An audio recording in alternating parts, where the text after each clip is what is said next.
Hello dear students, welcome to Advait education. मैं अंकित जैन और इस बार मैं आपके लिए लेके आया हूं 14th session of question series. Again हम कुछ नए क्वेश्चंस देखेंगे कंक्रीट टेक्नोलॉजी टॉपिक के ऊपर, जिसमें हम कुछ कंसेप्चुअल फैक्चुअल क्वेश्चंस करेंगे और देखेंगे कि क्या हमारी एक अटेम्प्ट का तरीका होना चाहिए, कैसे हमें उसको कंसेप्ट को अप्लाई करना है। तो आइए स्टार्ट करते हैं 14th session of question series on concrete technology. Question series 14th। तो आइए अब हम स्टार्ट करने वाले हैं 14th session of our question series on concrete technology. हाँ, हम फिर से कंक्रीट टेक्नोलॉजी पे ही कुछ क्वेश्चंस करेंगे। तो आइए स्टार्ट करते हैं। फर्स्ट क्वेश्चन है, after casting an ordinary cement concrete on drawing. तो यहाँ पे एक ऑर्डिनरी सीमेंट कंक्रीट की बात की जा रही है। जब उसको कास्ट किया जाता है, कास्ट करने के बाद उसमें वॉल्यूम में क्या क्या चेंजेस होते हैं, उन प्रोबेबल चेंजेस को ऑप्शंस में गिवन है। तो हम उसके हिसाब से देखेंगे कि कौन सा सूटेबल आंसर है। यहाँ पे ऑप्शन ए है एक्सपांड्स, क्या एक्सपांड करता है। ऑप्शन बी है ईदर एक्सपांड्स और श्रिंक्स। ऑप्शन सी है श्रिंक्स और ऑप्शन डी है नन ऑफ दीज। ठीक है, अब यहाँ पे चार ऑप्शन है हमारे पास। तो हमें पता है कास्टिंग के बाद यदि हम कंक्रीट को कास्ट कर देते हैं, तो कास्टिंग के बाद हमें पता है कि उसमें से इवेपोरेशन ऑफ वाटर होता है। जो पोर्स में कैपिलरी वाटर फिल होता है वो इवेपोरेट करने लगता है, जिसके कारण कंक्रीट का वॉल्यूम चेंज होता है या कम होता है और उसमें श्रिंकेज होता है। तो हम लिख सकते हैं आफ्टर कास्टिंग इवेपोरेशन ऑफ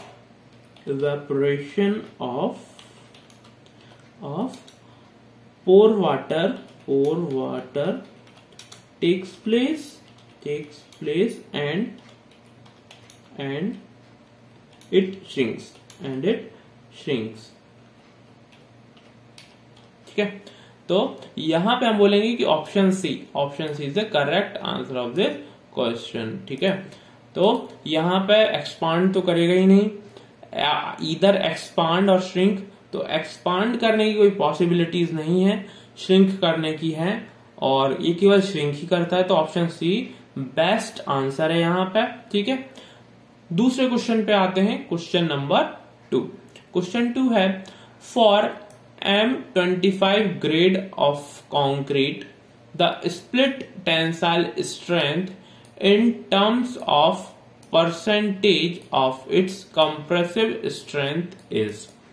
तो यदि मैं बात करूं कि स्प्लिट टेंसाइल स्ट्रेंथ और उसका एक जो ऑब्जर्व्ड रेशियो आता है कंप्रेसिव स्ट्रेंथ के टर्म में, तो यहां पे मैं लिख सकता हूं split tensile strength upon compressive strength of concrete, compressive strength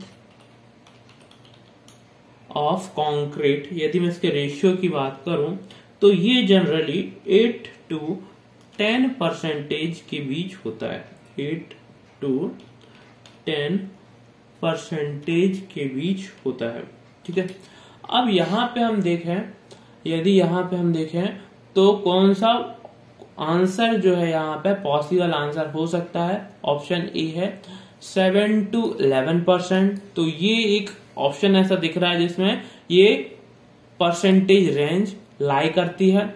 option B 18 to 28, तो ये एकदम ही ओवरलैप ना करता हुआ रेंज है, तो ये काफी ज्यादा है। ऑप्शन सी 28% to 38%, ये तो और भी ज्यादा है। और ऑप्शन डी है 38% to 48%, तो ये बहुत ही ज्यादा है। तो यहाँ पे एक ऑब्वियस सा आंसर दिखता है ऑप्शन ए, जहां पे 7% to 11% की पॉसिबिलिटी है। यदि हम M25 concrete grade of concrete को सिलेक्ट करते हैं और उसकी करस्पॉन्डिंग जो स्प्लिट टेंसाइल स्ट्रेंथ यहाँ पे आ रही है उसके कॉन्टेक्स्ट में, तो option A is the correct answer of this question. ठीक है, क्वेश्चन 3 पे आते हैं। क्वेश्चन 3 है हाई टेम्परेचर। ठीक है, अब ज्यादा टेम्परेचर का क्या इफेक्ट होता है कंक्रीट पे, और देखते हैं कि ऑप्शंस में इन्हें किस वे में डील किया गया है, उसके बेसिस पे हम आंसर करेंगे।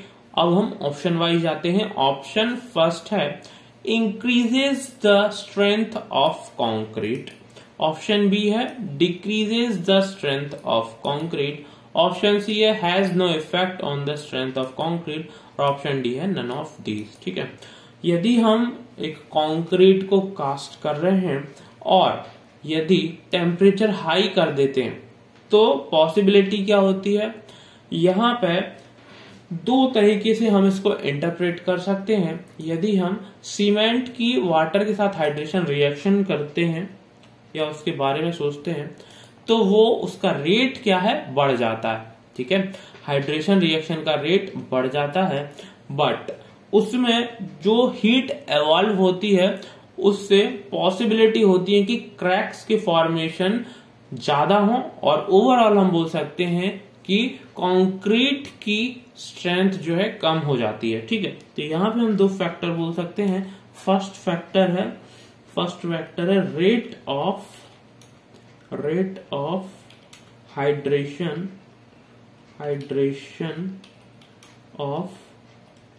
Hydration of cement is increased. क्यों होता है ऐसा? ऐसा इसलिए होता है क्योंकि एक एक्सोथर्मिक रिएक्शन है। ठीक है, ये क्या है? एक्सोथर्मिक रिएक्शन है। ठीक, तो यहां पे हम बोल सकते हैं कि एक्सोथर्मिक रिएक्शन है। तो एक पॉसिबिलिटी ऐसी लगती है कि शायद ऐसा हो कि इसके कारण यहाँ पे चांसेस बने कि इसका स्ट्रेंथ, कंक्रीट का स्ट्रेंथ ज्यादा हो। बट क्या होता है, जो हीट ऑफ हाइड्रेशन निकलता है उसके कारण क्रैक्स फॉर्मेशन की पॉसिबिलिटी बढ़ जाती है। सो लिख सकते हैं due to formation of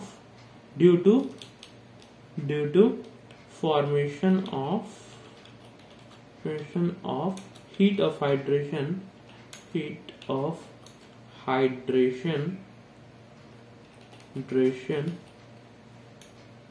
increases the possibility of cracks। तो यदि पॉसिबिलिटी क्रैक होने की ज्यादा होती है, इसके कारण क्या होता है, यहाँ पे हमको decrease in strength of concrete देखने को मिलता है। तो हम यहाँ बोल सकते हैं कि option B is the correct answer of this question. ठीक है, अगले क्वेश्चन पे हम मूव करते हैं। अगला क्वेश्चन है no shrinkage occurs if the concrete is placed in और रिलेटिव ह्यूमिडिटी ऑफ। तो श्रिंकेज किस केस में अकर नहीं होगा, और उसका कॉन्टेक्स्ट क्या है, यदि रिलेटिव ह्यूमिडिटी कितनी है। रिलेटिव ह्यूमिडिटी क्या होती है? रिलेटिव ह्यूमिडिटी जनरली इस तरीके से हम डिफाइन कर सकते हैं कि कंक्रीट के इनसाइड जो ह्यूमिडिटी है कंपेयर्ड टू बाहर के साइड जो ह्यूमिडिटी है उससे। ठीक है, और यदि अंदर का वाटर लॉस ना हो, ठीक है, यदि अंदर का वाटर लॉस ना हो तो श्रिंकेज होने के चांसेस बिल्कुल कम होंगे। सो लिख सकते हैं no evaporation loss of water, no evaporation loss of water means no occurrence of shrinkage। ठीक है, तो यदि बिल्कुल भी यहां पे पॉसिबिलिटी हम खत्म कर दें कि वाटर का इवेपोरेशन हो ही ना, तो क्या होगा, बिल्कुल भी श्रिंकेज अकर नहीं होगा। ये कब पॉसिबल हो सकता है, जितना इनसाइड ह्यूमिडिटी है उतना ही आउटसाइड द कंक्रीट ह्यूमिडिटी हो तो ये पॉसिबल हो सकता है। तो यदि रिलेटिव ह्यूमिडिटी 1 है तो ये पॉसिबल हो सकता है, और बहुत ही अच्छी तरीके से हम इसको थ्योरेटिकली भी समझ सकते हैं। तो option A is the correct answer of this question.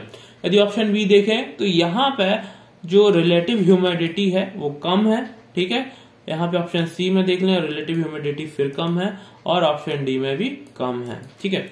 तो जितना आउटसाइड है उतना ही इनसाइड है, तो possibility of evaporation of water will be 0 and hence relative humidity 1 will lead to no shrinkage occurrence of concrete. Okay? अब हम fifth question पे move करते हैं। फिफ्थ क्वेश्चन पे बात करेंगे। If cylinder specimen is used to test compressive strength of concrete, equivalent cube strength can be found using. तो यहां पे हमें दो तरीके की कंप्रेसिव स्ट्रेंथ ऑफ कंक्रीट को कंपेयर करके बताना है, उसका रिलेटिव प्रोपोर्शन पे बात करनी है। अब यहाँ पे एक है क्यूब और दूसरा है सिलेंडर। तो सिलेंडर की जो स्ट्रेंथ होती है थोड़ी सी कम होती है क्यूब से। उसका कारण ये है कि जो क्यूब होता है उसका रिलेटिव सिलेंडरनेस जो है वो कम होता है, ठीक है। दूसरा, जो सिलेंडर है उसमें एक जो लॉन्गर लेंथ है वहां पे possibility of failure of planes ज्यादा होते हैं। तो ये दो कारण हो सकते हैं जिसके कारण ऐसा होता है। तो फर्स्ट मैं लिखूं तो लिख सकता हूं cube has relative less slenderness, ठीक है। सेकंड बात करें तो एक और चीज हम इसमें इंक्लूड कर सकते हैं, वो है सिलेंडर्स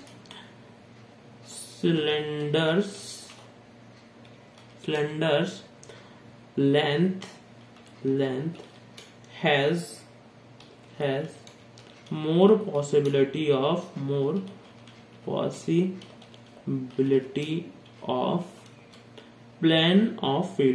planes of failure, ठीक है। तो ये दो पॉसिबल रीजंस हो सकते हैं जिसके कारण क्यूब की स्ट्रेंथ जो है ज्यादा होती है। अब हम देखते हैं कि ऐसा कौन सा ऑप्शन है जिसमें क्यूब की स्ट्रेंथ ज्यादा है। तो ऑप्शन ए में 3/4 ऑफ स्ट्रेंथ ऑफ सिलेंडर, तो ये तो क्यूब की स्ट्रेंथ कम है। ऑप्शन बी में 5/4 द स्ट्रेंथ ऑफ सिलेंडर, तो ये एक स्ट्रेंथ ज्यादा है, ठीक है। ऑप्शन सी की बात करें 5/6 स्ट्रेंथ ऑफ सिलेंडर, तो ये वैल्यू भी कम है। और ऑप्शन डी है 1/4 स्ट्रेंथ ऑफ सिलेंडर, तो ये भी कम है। तो ऑप्शन बी ही एक ऐसा ऑप्शन है जिसमें क्यूब की स्ट्रेंथ सिलेंडर की स्ट्रेंथ से ज्यादा है। तो option B is the correct answer of this question. Okay, अगले क्वेश्चन पे मूव करते हैं। अगला क्वेश्चन है how do we reduce the shrinkage in concrete. हमें पता है क्योंकि श्रिंकेज एक बहुत ही ज्यादा अक्कर करने वाला डिफेक्ट है। तो जब कास्ट करते समय या कुछ ऐसे मेजर्स लिए जा सके जिसके कारण इसको मिनिमाइज किया जा सके, तो कुछ इस तरीके के प्रैक्टिसेस कंस्ट्रक्शन फील्ड में लिए जाते हैं। उन्हीं के बारे में पूछा गया है कि जो नीचे ऑप्शंस गिवन है इनमें से कौन सी चीज हम परफॉर्म करते हैं जिसके कारण श्रिंकेज कम होता है, ठीक है। तो आइए वन बाय वन देखते हैं। ऑप्शन ए है बाय लो वाटर सीमेंट रेशियो। ओके, यदि लो वाटर सीमेंट रेशियो है तो क्या होता है, जितना भी वाटर है कंक्रीट की स्ट्रेंथ में ही क्या हो जाता है, एब्जॉर्ब हो जाता है, सीमेंट की रिएक्शन में ही पार्ट लेता है, और यहां पे उसके इवेपोरेट होने की पॉसिबिलिटी कम हो जाती है, ठीक है। तो इसके कारण भी श्रिंकेज क्या होगा, कम होगा यदि हम लो WIC रेशियो अज्यूम करते हैं, उसको लेके कंक्रीट को कास्ट करते हैं। ऑप्शन बी की बात करें by less cement in concrete, ठीक है। यदि सीमेंट कम होगा तो लेस पॉसिबिलिटी होगी हीट एवेल्युएशन ऑफ हाइड्रेशन की, जिसके कारण temperature, internal temperature of cement increase नहीं होगा और इवेपोरेशन कम होगा, जिसके कारण श्रिंकेज कम हो जाएगा। ठीक है, अब ऑप्शन सी पे आते हैं, बाय प्रॉपर कंक्रीट मिक्स। तो जितना ही हम एक डेंस मिक्स और ग्रेडिंग का यूज करके एक लेस वॉइड वाला कंक्रीट मिक्स बनाएंगे, उतनी ही ज्यादा पॉसिबिलिटी होती है कि श्रिंकेज ना हो। तो यहाँ पे तीनों ही option, option A, option B और ऑप्शन सी पॉसिबली करेक्ट है और ये श्रिंकेज को कम करने वाले हैं। तो ओवरऑल हम कह सकते हैं option D is the correct answer of this question. ये तीनों के तीनों ऑप्शन ही क्या है, श्रिंकेज को कम करने वाले हैं। ठीक है, तो option D is the correct answer of this question. अगले क्वेश्चन पे मूव ऑन करते हैं, 7th क्वेश्चन देखते हैं। 7th क्वेश्चन है the 28 days cube strength of mass concrete using aggregate of maximum size 5 centimeter for gravity dam should be। अब हम यहाँ पे बात करें कि ग्रेविटी डैम में हमें कंक्रीट करना है। ठीक है, ग्रेविटी डैम में मास कंक्रीट करना है। दूसरा फैक्ट यहाँ पे हमको दिया है कि जो उसकी मैक्सिमम साइज ऑफ एग्रीगेट है 5 है, तो अब उसकी 28 डेज पे स्ट्रेंथ कितनी होनी चाहिए। तो यहाँ पे हम पहले एक फैक्ट की बात कर लें, यदि हम मास कंक्रीटिंग कर रहे हैं तो हम इस चीज का ध्यान रखते हैं कि इसमें हीट ऑफ हाइड्रेशन का ज्यादा इवोल्यूशन ना हो, जिसके कारण इसमें क्रैक्स होने की पॉसिबिलिटी मिनिमम हो। तो एक चीज हम बोल सकते हैं कि हम यदि हायर स्ट्रेंथ ग्रेड का कंक्रीट यूज करेंगे तो वहां पे एक पॉसिबिलिटी हमको देखने को मिलेगी कि वहां पे हायर हीट ऑफ हाइड्रेशन होगा। ठीक है, दूसरी चीज हम क्या करते हैं, मास कंक्रीटिंग में हम एक स्पेशल टाइप का सीमेंट यूज करते हैं जो कहलाता है लो हीट सीमेंट। ठीक है, तो लो हीट सीमेंट में C2S जो है उसकी क्वांटिटी ज्यादा होती है, जो कि इनिशियली हमको ज्यादा स्ट्रेंथ प्रोवाइड नहीं करती, पर अल्टीमेटली उसकी स्ट्रेंथ लगभग उतनी ही होती है। यहाँ पे एक और फैक्ट है कि मैक्सिमम साइज ऑफ 5 सेंटीमीटर। यदि हम हायर साइड पे maximum aggregate of concrete use करते हैं, maximum size of aggregate use करते हैं, तो उसका भी एक कम ही स्ट्रेंथ वैल्यू देखने को मिलता है।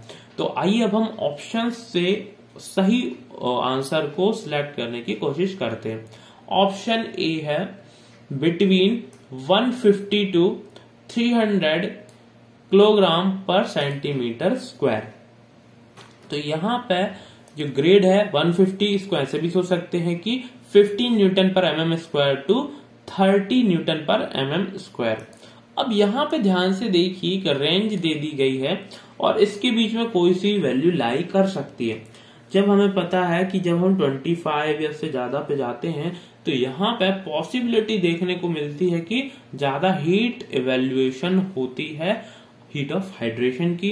तो ये तो उतना सूटेबल नहीं लगता है। ऑप्शन बी की बात करें तो 350 से लेके 600 किलोग्राम पर सेंटीमीटर स्क्वायर, तो ये तो सब हायर साइड का कंक्रीट है, मतलब हायर ग्रेड ऑफ कंक्रीट है जहां पे स्ट्रेंथ हायर मानी जाती है, तो ये इसके होने की प्रोबेबिलिटी लीस्ट हो जाती है। ठीक है, ऑप्शन सी को देखें 150 से लेके 500 किलोग्राम पर सेंटीमीटर स्क्वायर। यहाँ पे जो लोअर लिमिट है वो तो 15 एक लॉजिकल लगती है, पर जो अपर लिमिट 500 है वो तो बिल्कुल भी इलॉजिक है। अब देखते हैं ऑप्शन डी बिलो 200 किलोग्राम पर सेंटीमीटर स्क्वायर।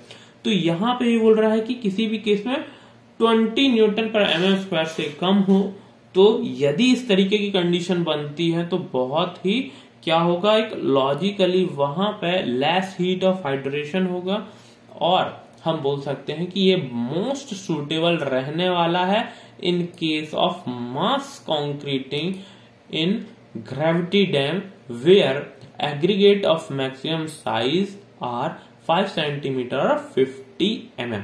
ठीक है, तो option D is the correct answer of this question. ठीक है, अब हम अगले क्वेश्चन पे आते हैं। अगला क्वेश्चन है, how does the strength of concrete differ with age of concrete.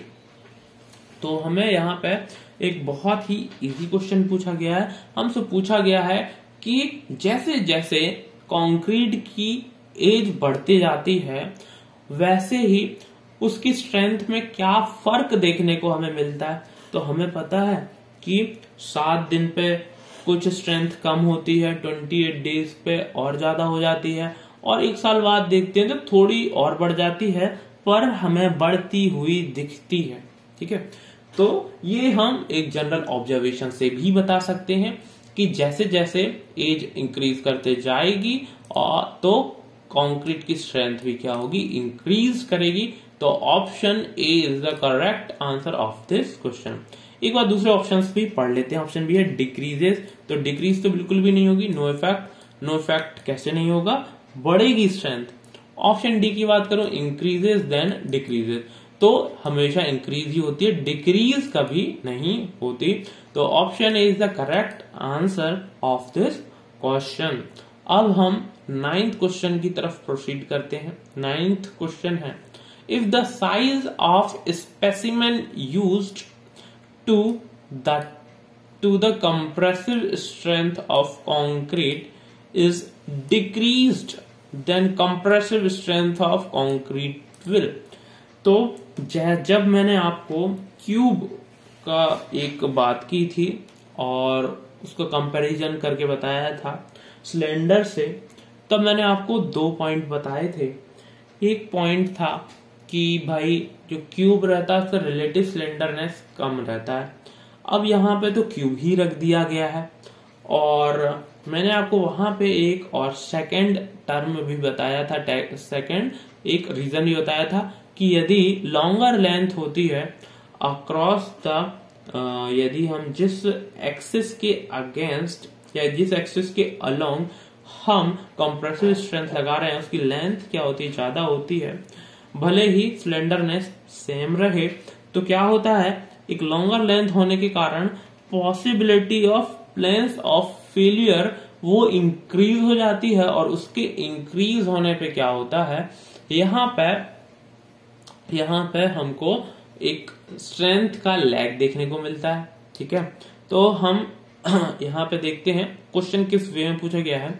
यदि size of specimen used to test the compressive strength is decrease, ठीक है, तो यहाँ पे कम कर देंगे तो लेंथ कम होगी, लेंथ कम होगी तो जो plane of possibility of failure है वो कम होंगे, पॉसिबिलिटी ऑफ फेल्यूर प्लेन्स कम होंगे, तो स्ट्रेंथ कैसी होगी, ज्यादा होगी। ठीक है, तो यहाँ पे बोल सकते हैं कि ऑप्शन ए है डिक्रीज, तो डिक्रीज नहीं करेगी।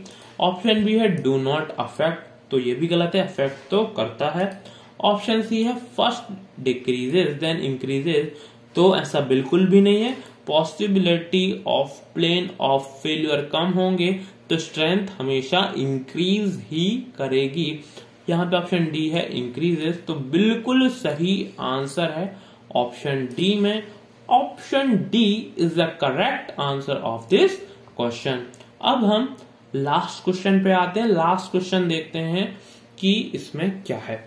For a given degree of hydration the effect of increasing water cement ratio in concrete. ठीक है, यदि हमें एक गिवन डिग्री ऑफ हाइड्रेशन है और यदि हम W/C रेशियो को इंक्रीज कर रहे हैं तो बताइए क्या होगा कंक्रीट में। अब यहाँ पे ध्यान से देखिए, स्ट्रेंथ की बात नहीं की गई है, यहाँ पे बात की गई है परमिएबिलिटी को लेकर। ठीक है, क्या होता है, यदि हम एक हायर WIC रेशियो लेते हैं तो एक लिमिटेड सीमेंट के प्रोपोर्शन में ज्यादा हमको वाटर रहता है और उसके कारण पॉसिबिलिटी बढ़ जाती है कि वहां पे स्लरी जो है थिन होगी और इवेपोरेशन ऑफ वाटर इंक्रीज करेगा। इवेपोरेशन ऑफ वाटर इंक्रीज करेगा तो कंक्रीट ज्यादा पोरस होगा। ज्यादा पोरस होने से क्या होगा, इसकी possibility to increase permeability greater होगी। ठीक है, क्या होगी, ग्रेटर होगी। तो ऑप्शन वाइज जाते हैं, it is to increase permeability, तो ये सही ऑप्शन हो सकता है। और फिर भी हम दूसरे ऑप्शन पे जाएंगे। ऑप्शन बी है is to decrease permeability, option C है डज नॉट चेंज परमेएबिलिटी, और ऑप्शन डी है नन ऑफ दिस। तो यहां पे हम बोल सकते हैं option A is the correct answer of this question. ठीक है, परमेएबिलिटी इंक्रीज ही होती है। तो इसी तरीके से मैं आपके लिए नए नए क्वेश्चंस लाता रहूंगा। आपके प्रैक्टिस में, आपके जो प्रिपरेशन में है, उसको ये बहुत हेल्प करने वाले हैं। क्वेश्चंस को कैसे सोचा जाए जब हम उसको अटेम्प्ट करने जाते हैं, जो कंसेप्ट हमने सीखे हैं उनको अप्लाई कैसे करना है, उसका रीच किस वे में हमको प्रोसीड करना है, ये हमें पता होना चाहिए। तो इसी तरीके से मैं आपके लिए नए नए क्वेश्चंस लाता रहूंगा। तो stay tune with Advait education. Good luck, good bye.